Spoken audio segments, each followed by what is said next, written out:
I asked maybe last week, the week before, one of our guests how you bring men into this conversation, and someone on X tweeted back at me saying, like, well, what do men want? An engraved invitation to this conversation? Like, they should know that this impacts them. And yet, I think because of the way this issue has been framed for so long, it has not been framed in the context of family. It has not been framed in the context of freedom. And given that, I want you to take a listen to how Governor Tim Walz talked about it at the Human Rights Campaign annual national dinner. This is from last night. Everyone just deserves to be treated with respect. Freedom to make that choice. And I keep reinforcing this because they talk about this. You know, there's no government's too big in all this. Big enough to be in my bedroom, apparently. Big enough to be in your uterus. Big enough to be in every library. Big enough to do that.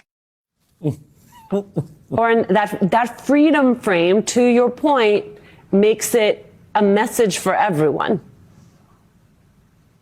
Alicia, Joe Falk wanted me to say hello, so I'm going to say hello really quickly from Joe.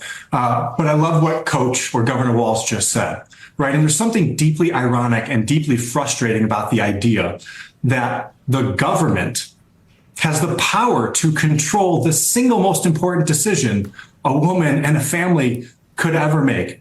So when we're thinking about what we're doing, we're not waiting for the invitation. We are literally training men how to organize other men and bring those men into this fight.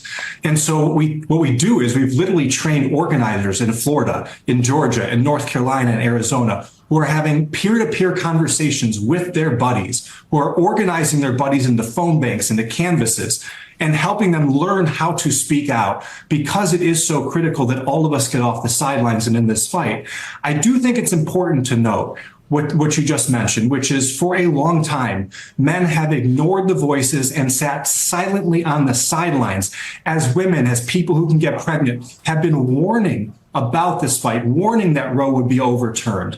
Unfortunately, it took us too long to start listening. But what Men for Choice is trying to do is literally create a world in which our organization isn't even needed, because as a natural part of the way men in this country understand this issue, they see this as their issue too. And more of us are stepping up in action in support of the impacted people and partner organizations. I want to be very clear. We are not the leaders of this movement. The only leading we do is to lead other men to follow the women and impacted individuals and organizations that have been leading this fight for decades on the ground.